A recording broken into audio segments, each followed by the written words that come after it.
YSR Congress party ने इत्तेहाद हुकूमत पर 3 साल में एक भी वादा पूरा न करने का इल्जाम आयद किया।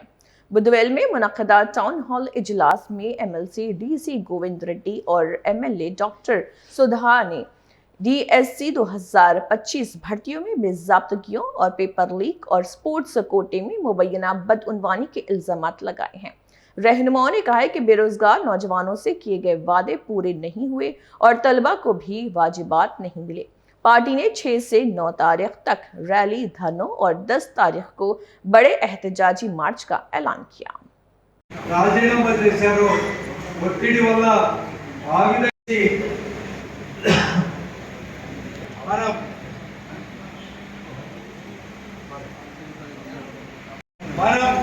మున్సిపల్ ఎన్నికలు ఎందుకంటే మన గ్రామాల్లో ఈనాటి కార్యక్రమానికి ముఖ్య అతిథిగా విచ్చేసిన పెద్దలు గోవింద్ రెడ్డి సార్ ముందుగా డిఎస్సి 2025 స్కామ్ పై సిబిఐతో విచారణ జరపాలని చెప్పి మన పార్టీ డిమాండ్ చేసి నుంచి మీకు అందరికి కూడా వివరాలతో నేను మీరు చదువుకోవడానికి ఈ పాయింట్లంతా కూడా అవగాహన కలగడానికి నియమించాలి. అలా కన్వీనర్ను ఆయన బాధ్యతగా ఆయన ఆధ్వర్యంలో ఈ పరీక్షలు నిర్వహించాల్సినటువంటి అవసరం ఉండే, కానీ డిఎస్సికి ఒక కన్వీనర్ అనేటువంటి ఆయన్ను నియమించకుండా పక్కన పెట్టుకోమే అధికారాలంతా కూడా కేంద్రీకరించుకొని ఆ ప్రశ్న పత్రాలంతా కూడా ఎవరైతే పేపర్ అప్లోడ్ చేసిన వ్యక్తికి స్టేట్ టాపర్గా రావడం నిదర్శనం ఏంటంటే ఆ వ్యక్తికి జాబ్ రాకపోవడం. టాపర్గా నిలిచిన వ్యక్తికి ఎందుకు జాబ్ రాలేదు?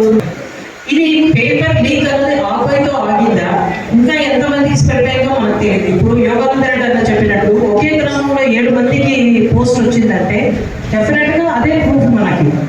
అదొకటి. తర్వాత స్పోర్ట్స్ కోటాలో జీవో 74 ఏదైతే అభ్యర్థులు కంపల్సరీ టెస్ట్ రాయాలి అని కోరుతుందో ఆ జీవోని తీసేసి వాళ్ళకు అనుకూలంగా జీవో నంబర్ 4, జీవో నంబర్ 47 తీసుకొచ్చి ఏ విధంగా వాళ్ళకు కావాల్సిన వాళ్ళకు పోస్టు కనీసము ఒక నేషనల్ లెవెల్ కానీ స్టేట్ లెవెల్ కానీ మెడల్ సాధించిన వ్యక్తులు కాకుండా వాళ్ళ నాయకులు ఎవరైతే కూన రవికుమార్ గారు కానీ భరత్ గారు కానీ వాళ్ళు ఏ అసోసియేషన్స్కి ప్రెసిడెంట్స్గా ఉన్నారో ఆ అసోసియేషన్ నుంచి పార్టిసిపేషన్ సర్టిఫికేట్స్ తెచ్చుకున్న వ్యక్తులకు కూడా జాబ్స్ రావు.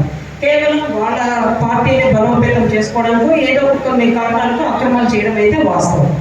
ఇప్పుడు మనము చూస్తున్నాము నేపాల్లో ఏ విధంగా జంజీ ఉద్యోగం వచ్చి ప్రభుత్వాలు మారింది. ఈరోజు నిన్నటికి నిన్న ఇదే నీట్ పరీక్ష ఎన్నిసార్లు పేపర్ లీక్ అయింది, ఎంతమంది అభ్యర్థులు నిరుత్సాహపడ్డారో మన అందరికీ తెలుసు.